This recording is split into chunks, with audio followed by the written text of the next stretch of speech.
ষ্টুডিঅ'ৰ মজিয়াত মই দীপিকা। লখিমপুৰ জিলাৰ কৃষি বিজ্ঞান কেন্দ্ৰ আৰু Ghilamara bamboo farmer producer company লিমিটেডৰ উদ্যোগত ঢকুৱাখানাৰ ধেনুখনাৰ পকা ধাননি পথাৰত উদযাপন কৰিলে পথাৰ দিৱস। নিউজ নাওৰ এক বিশেষ প্ৰতিবেদন। লখিমপুৰ জিলাৰ কৃষি বিজ্ঞান কেন্দ্ৰ আৰু Ghilamara bank farmer producer company লিমিটেডৰ উদ্যোগত ঢকুৱাখানাৰ ধেনুখনাৰ পকা ধাননি পথাৰত উদযাপন কৰিলে পথাৰ দিৱস। ঢকুৱাখানাৰ ধেনুখনা পথাৰ ধাননি পথাৰত লখিমপুৰ জিলাৰ কৃষি বিজ্ঞান কেন্দ্ৰ আৰু Ghilamara bamboo farmer producer company লিমিটেডৰ উদ্যোগত উদযাপন কৰিলে পথাৰ দিৱস। যুৱ প্ৰজন্মক কৃষিৰ প্ৰতি আকৰ্ষিত কৰাৰ চেষ্টাৰে উদযাপন কৰিলে পথাৰ দিৱস। লখিমপুৰ কৃষি বিজ্ঞান কেন্দ্ৰৰ উদ্যোগত যান্ত্ৰিক পদ্ধতিৰে শালি ধানৰ খেতি কৰা আৰু ধান কটাৰ লগতে বিভিন্ন খেতি কৰি কৃষকসকল কেনেকৈ লাভান্বিত হ'ব পাৰিব সেই সন্দৰ্ভত লখিমপুৰ জিলাৰ কৃষি বিজ্ঞান কেন্দ্ৰৰ জ্যেষ্ঠ বিজ্ঞানী প্ৰদীপ সন্দিকৈয়ে এনেদৰে মন্তব্য আগবঢ়ায়। আচলতে আমি দেখা পাওঁ যে বহু কৃষকে আচলতে পথাৰডৰাত মাত্ৰ এটাহে খেতি কৰে। অকল ধানৰ বাহিৰে তেওঁলোকে ধানৰ পিছত যে আৰু এটা খেতি কৰিব পাৰে সেই কথাটো আচলতে ভাবা নাযায় বা বহু ক্ষেত্ৰত দেখা পোৱা নাযায়। এই ক্ষেত্ৰত আমি অসম কৃষি বিশ্ববিদ্যালয়ে এই বছৰ 1000 হেক্টৰ এৰিয়াত ডাবল ক্ৰপ কৰাৰ সিদ্ধান্ত গ্ৰহণ কৰা হৈছিলে। তাৰে এক অংশ হিচাপে আমি অসম কৃষি বিশ্ববিদ্যালয়ৰ অন্তৰ্গত কৃষি বিজ্ঞান কেন্দ্ৰ লখিমপুৰে ইয়াত 40 হেক্টৰ এৰিয়াত আমি ইতিমধ্যে ধান খেতিৰ পিছত সৰিয়হ খেতি কৰাৰ ব্যৱস্থা কৰা হৈছে। আৰু এই ক্ষেত্ৰত এটা প্ৰযুক্তিৰ ওপৰত গুৰুত্ব আৰোপ কৰা হৈছে যে ধানৰ জাতটো কি হ'ব আৰু সৰিয়হৰ জাতটো কি হ'ব। গতিকে আমি দেখা পাইছোঁ যে যিহেতু ধানৰ ক্ষেত্ৰত আমি কম দিনীয়া ধানৰ জাত আমি চিলেকশ্যন কৰিব লাগিব, গ্ৰহণ কৰিব লাগিব। গতিকে এই ক্ষেত্ৰত আমি নুমলী বুলি যিটো জাত 130 দিনীয়া জাত সেই জাতটো ইয়াত আমি খেতিটো কৰাইছোঁ। আৰু এই খেতিটোৰ পিছত আমি সৰিয়হ খেতিটো আমি কৰাব লাগিব, কাৰণ সৰিয়হৰ ক্ষেত্ৰত দেখা পোৱা যায় যে নৱেম্বৰৰ 15 ভিতৰত আমি আচলতে সৰিয়হখিনি আমি সিঁচিব লাগে। কিন্তু এই ক্ষেত্ৰত সেইটো কাৰণে আমি যিটো লেটকৈ আমি আমি সিঁচিব পাৰোঁ TS 67 তেনেকুৱা ধৰণৰ জাত আমি ইয়াত আচলতে দিয়া হৈছে, যাতে বছৰত দুটা খেতি অনায়াসে কৰিব পাৰে। কাৰণ দুইটাৰ ক্ষেত্ৰত আমাৰ ধানৰ ক্ষেত্ৰতো আমি এইটো কথা চিন্তা কৰা হৈছে যে ধানৰ জাতটো কমদিনীয়া আৰু সৰিয়হৰ ক্ষেত্ৰত আমি চিন্তা কৰা হৈছে যে সৰিয়হটো আমি দেৰিকৈ লগাব পাৰোঁ। গতিকে এই দুইটা যিহেতু একেলগে লগ লগাই এটা টেকন'লজি আমাৰ অসম কৃষি বিশ্ববিদ্যালয়ত উদ্ভাৱন কৰি উলিয়াইছে, সেই টেকন'লজিটো আচলতে ইয়াত আমি দেখুৱাবৰ কাৰণে ইতিমধ্যে ধান খেতিটো কৰা হৈছে আৰু ইয়াৰ পিছত আমি সৰিয়হ খেতি কৰাম। আৰু আজি ধান খেতিটো আচলতে কৃষকসকলক দেখাবৰ কাৰণে এই পথাৰ দিৱসটো ইয়াত অনুষ্ঠিত কৰা হৈছিলে। এই অনুষ্ঠানটিত উপস্থিত থাকে লখিমপুৰ জিলাৰ কৃষি বিজ্ঞান কেন্দ্ৰৰ জ্যেষ্ঠ বিজ্ঞানী প্ৰদীপ সন্দিকৈ, লগতে লখিমপুৰ জিলাৰ কৃষি বিজ্ঞান কেন্দ্ৰৰ বিজ্ঞানী লক্ষীকান্ত নাথ, ঘিলামৰা কৃষি চক্ৰৰ বিষয়া গীতি মল্লিকা হাজৰিকা, ঘিলামৰা কৃষি চক্ৰৰ সহায়ক ৰূপক দত্ত, ঢকুৱাখানাৰ বিধায়ক নৱ কুমাৰ দলে, প্ৰতিনিধি ব্ৰছ দলে উপস্থিত থকাৰ লগতে ভালে সংখ্যক কৃষক উপস্থিত থাকে আৰু এই অনুষ্ঠানটি আঁত ধৰে শৈলেন দত্তই। নমস্কাৰ। আমাৰ কৃষি বিজ্ঞান কেন্দ্ৰ লখিমপুৰৰ তৰফৰ পৰা আজিৰ যিটো আমাৰ পথাৰ দিৱস আছিল, এইটোৰ উদ্দেশ্য ইতিমধ্যে আপোনালোকক ব্যাখ্যা কৰা হৈছে।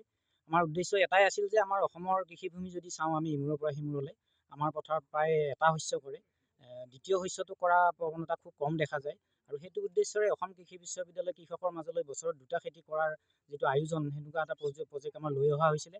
আৰু তাৰ ভাগ হিচাপে আমি কৃষি বিজ্ঞান কেন্দ্ৰ লখিমপুৰে প্ৰায় লখিমপুৰ জিলাৰ 5খন বিভিন্ন FPCৰ লগত আমি সংযোগ কৰি পেলাই আমি 5টা লোকেশ্যনত আমি 40 হেক্টৰ মাটিত আমি বছৰত দুটা খেতি কৰিবৰ কাৰণে আমি যোগাৰ কৰিছিলোঁ। আৰু আমাৰ প্ৰথম শস্য যিটো ধান আছে, আজি আমাৰ পথাৰ দিৱসৰ আমি আয়োজন কৰিছোঁ। উদ্দেশ্য এটাই যে আমাৰ কৃষকসকলে, যিসকল কৃষক এইটো জড়িত হৈ আছে, তেওঁসকলৰ বাহিৰেও অন্যান্য যিসকল কৃষক আছে তেওঁলোকে যাতে গম পায় ইয়াত কি ঘটি আছিলে, ইমান দিনে কি এটা আচলতে খেতি হৈ আছিলে আৰু এইটো কেনেকৈ প্ৰসাৰ কৰা যায়, অন্য নতুন কৃষকক কেনেকৈ আমি জনাব পাৰোঁ, তাৰ উদ্দেশ্যৰে আজি আমি ইয়াতে একগোট হৈছোঁ। আৰু ইয়াৰ জৰিয়তে অনাগত দিনত আমি যেতিয়া ইয়াৰ পিছত আমি সৰিয়হৰ খেতিটো কৰিম, ইতিমধ্যে গম পাইছে যে সৰিয়হৰো এটা আমাৰ দেৰিকৈ সিঁচিব পৰা জাত আমাৰ নিৰ্বাচন কৰিছোঁ। এই দুটা শস্যৰ জৰিয়তে আমি এইটোৱেই নিৰূপণ কৰিব ওলাইছোঁ যে আমি ধান কৰা পথাৰবিলাক আমি এনেই পেলাই থ'ব নালাগে, তাত আমি নিশ্চয় কিবা এটা আমি কৰিব পৰা এটা প্ৰযুক্তি এটা আছে। আৰু সেইটো কৃষকৰ মাজত এটা উদাহৰণ এটা ক্ৰিয়েট কৰিবৰ কাৰণে আমি ঘিলামৰা বেম্বু প্ৰডিউচাৰ কোম্পানীক আমি চিলেকশ্যন কৰিছিলোঁ। তেওঁলোকে খুব ধুনীয়াকৈ এইটো প্ৰদৰ্শন কৰিছে আৰু আহি থকা দিনত তেওঁলোকৰ সৰিয়হৰ খেতিটো সুকলমে তেওঁলোকে কৰি পেলাই ইয়াৰ পৰা বছৰত দুটা খেতি কৰাৰ যিটো উদাহৰণ, এইটো ভালদৰে আমি পৰ্যবেক্ষণ কৰিম বুলি আশা কৰিছোঁ। আৰু ইয়াৰ উদ্দেশ্য এইটোৱেই নহয় যে আমি বছৰত দুটা খেতি কৰিলোঁ আৰু কৃষকৰ ইনকাম বেছি হ'ল, আমি সেইটো নহয়।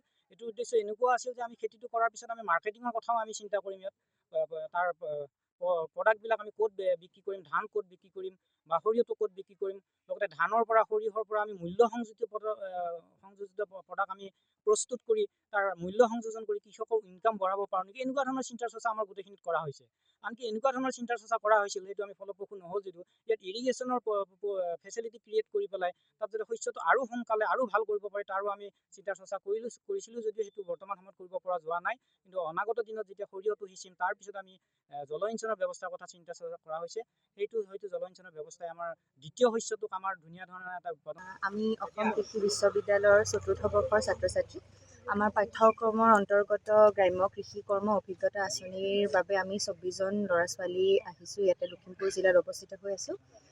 আমাৰ পাঠ্যক্ৰমত এইবাৰ ডি কৃষি, যাক ডাবল ক্ৰপিং বুলি কোৱা হয়, এইবাৰ বিশেষভাৱে গুৰুত্ব দিয়া হৈছে। আৰু সেয়া চাবলৈ আমি কৃষি বিজ্ঞান কেন্দ্ৰ লখিমপুৰৰ সহযোগত ইয়াতে আছোঁহি। আমি ইয়াত ডাবল ক্ৰপিং চাবলৈ আহিছোঁ। কৃষকসকলৰ ইনকাম বঢ়াবলৈ আমাৰ এই ডাবল ক্ৰপিংটোত ইমান বেছিকৈ গুৰুত্ব দিয়া হৈছে। এতিয়া নুমলী ধান কৰা হৈছিলে, নুমলী ধান সেয়া কৰাত মানে হাৰ্ভেষ্ট কৰাৰ পিছতে তৰীয়া কৰিব, সেইখিনিয়ে চাবলৈ আমি আজি ইয়াত আহিছোঁ। কি দেখিছে আহি? আমি দেখিছোঁ যে ধানখিনিয়ে ইয়াতে ধৰক নুমলীটো এটা শ্বৰ্ট ডিউৰেশ্যন ভেৰাইটি বুলি কোৱা হয়। শ্বৰ্ট ডিউৰেশ্যন যি ট্ৰেডিশ্যনেল ভেৰাইটিজবিলাক হয় সেইবিলাক ১৫০ দিনীয়া হয়, কিন্তু নুমলী ভেৰাইটিটো ১৩০ দিনতে কাটি পিনে মানে নেক্সট ৰবি ক্ৰপটো ৰুবলৈ সহজ হয়। তো সেয়াই আমি হাৰ্ভেষ্ট কৰা দেখিছোঁ। আৰু ঢকুৱাখানাৰ পৰা জিন্তু কোচৰ ৰিপৰ্ট, নিউজ নাও 24/7।